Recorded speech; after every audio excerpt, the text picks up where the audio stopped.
John Sasha, I would just had one quick question for you. Have you ever wondered what it's like for, well, what is being shared in Thailand?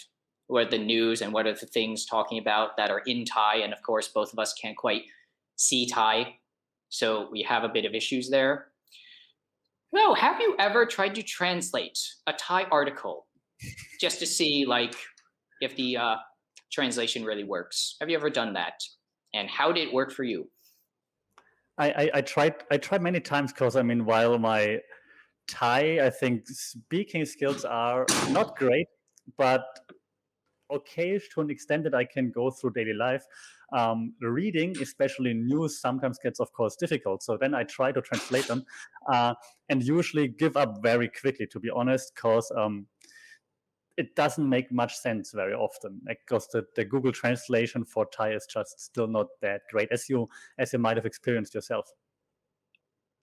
So we're going to actually test that. We're going to test that. So I'm going to actually do this new segment here. So instead of us just talking about events that all of you know, we're going to bring Thailand to all of you and the rest of the world. So let me just get my screen up. So what we're going to do, and I would like for viewers, the two viewers who are watching us right now, thank you for joining us. But everyone else, we're going to clip this and we're going to ask our viewers to comment on the accuracy of the Google Translate. So this is an interesting article that I've seen here. Let me just share my screen here, because there's a lot of interesting stuff in Thailand and we should definitely be talking about that. Okay, let me just make sure I can find where my screen is. Okay. So before we get started, I want to first of all emphasize to all of you, join our Facebook page. It's really interesting, but for now, what we're going to do is we're going to go to the article. So just to make sure that all of you are thinking that we're not doing this, okay? We're not making this stuff up. So legitimate Thai article right here. But if I hit translate to English, it should hopefully work. Okay, so Ajahn Sasha, we can now see what Google Translate thinks, emphasis on thinks, this article is all about. So let's go through this article and you can chime in with your thoughts as you're seeing this. So the governor of Trat province confirmed that he studied to wear a school uniform. Well, not off to a very good start. I think what he means is that, or what this Google Translate means is that they're talking about school uniforms and studying online. So I assume it actually means students should wear their uniforms even online. So what do you make of that? Do you think that students should wear their uniforms even when they're studying online? What's your take?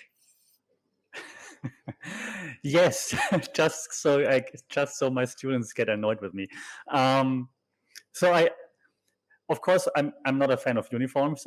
So this per se, having to wear uniforms, not a big fan, but I think I do understand a little bit where it comes from, though. And maybe we can see this further down in the article, but I'm just guessing right now because I haven't read the article. I would just guess that if you actually dress up and are not just in your pajamas for your online classes or for any meeting for that matter, you might feel more like, or you might pay more attention. Like if you, compared to getting up, being in your pajamas, you're like just mailing it in probably, but when you actually dress up or dress nicely or whatever, a bit more serious, and maybe you pay more attention. So I guess that's where this is coming from. Uniforms, however, I'm not sure if it's necessary, because I don't even like uniforms in actual life classes, to be honest. Well, you do know uniforms are a thing here, but that was a great segue, John Sasha. Let's keep reading. So the provincial governor insists on wearing school uniform to study online. This will solve the problem of late children coming to study late and in their pajamas, and pointed out that when schools in Bangkok did this before, it led to better academic performance. So let's look down here. Criticize the idea of dressing up in school uniforms during online learning. So basically, I think what Google Translate meant was he wanted more people to dress up in their school uniforms. So basically, as I'm looking through this article, what he seems to be saying is that with online learning, and he claims that there is evidence in Bangkok that when children wear school uniforms for online learning, they have better grades. So you think that that's a fair assessment?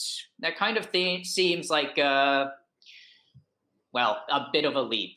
I think that, as you said, yeah, there's some kind of sense to that, I think, but this might be taking a bit far.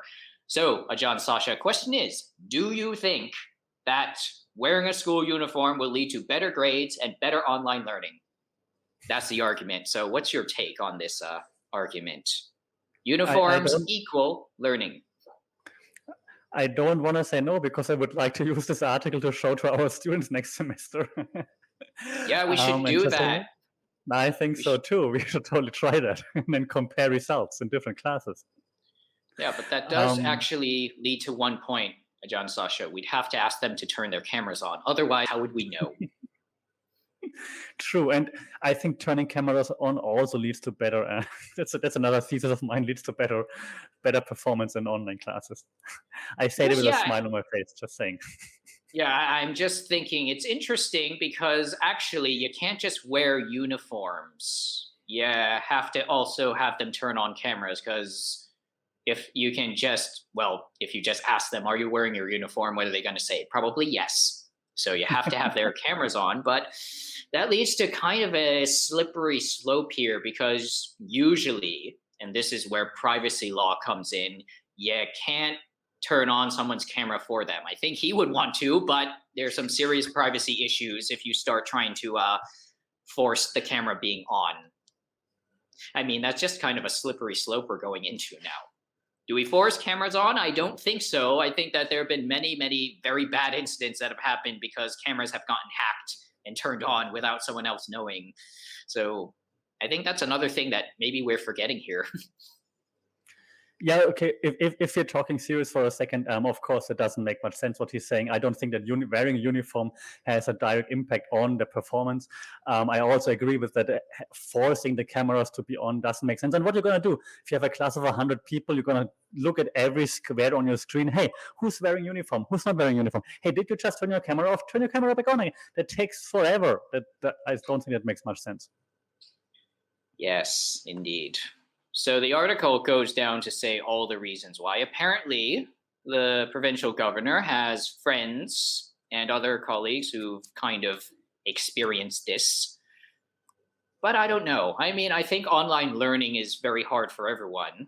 And I think that one of the key things that we should probably mention here and talk about a little bit more, of course, is, well, how do we get the most out of students to do this online learning? Because as you said, and one of the things that you mentioned, I think relates to this issue of routine. Yeah. Because students actually, part of that is commuting an hour, hour and a half to school. Because with that routine, like you get dressed up nicely to some extent, you go there, you study class, you eat at a regular time. But then when you're home, like this has happened to people during this COVID pandemic, is that they're home all the time. They do lose their routine, and then basically they're unable to really function at the same level that they were before the pandemic. So I think you made a lot of good points here, but I think that you also emphasize that this has to come from each person's self-discipline. You can't just, force this on anyone. Yeah, I think if you force it on people, then it's gonna be like, hey, you forced me to do this. Others don't have to do that. Why do I have to do this? And then it's not gonna be anything productive at in the end. So I think we can maybe give some guidance. Say, hey, this works for me. Maybe you try this, or maybe implement it in like what we tried, for example, like, hey, if you have a presentation, turn your camera on. It's just not professional. You don't have to keep it on all the time, but while you're talking, that would be nice. And while you're talking, maybe you want to look somewhat presentable. I think that makes sense. And maybe that helps. But forcing people into doing this, I think it's tough. Great article, by the way, viewers, by Cass Sunstein, calls it a nudge. as in we're nudging people to do the right thing. We don't try to force them to do the right thing with rules because normally it doesn't lead to the expected outcome. So, how would you grade that translation on a scale of 1 to 5? 1 being not great, not good at all, in fact, to 5, really accurate. What would you grade that, Ajahn Sasha? Hmm. I mean, it's not terrible. So I understood what it's about. It's not super accurate, obviously, but better than many other articles that I tried. So I have it on the scale of like 3 to 3.5. Yeah. All right. So we're going to be continuing this segment. We're going to take a Thai article and translate it and react to it based on the Google Translate. So viewers, and those of you who are not watching, you can tell us later. If you have any articles in Thai that you want us to attempt to Google Translate and react to, please leave us comments on our Facebook page. We'd be happy to comment on that and react to that because we want to bring Thailand to the rest of the world because there are so many things that happen in Thailand that we don't always talk about because of the busy news cycles.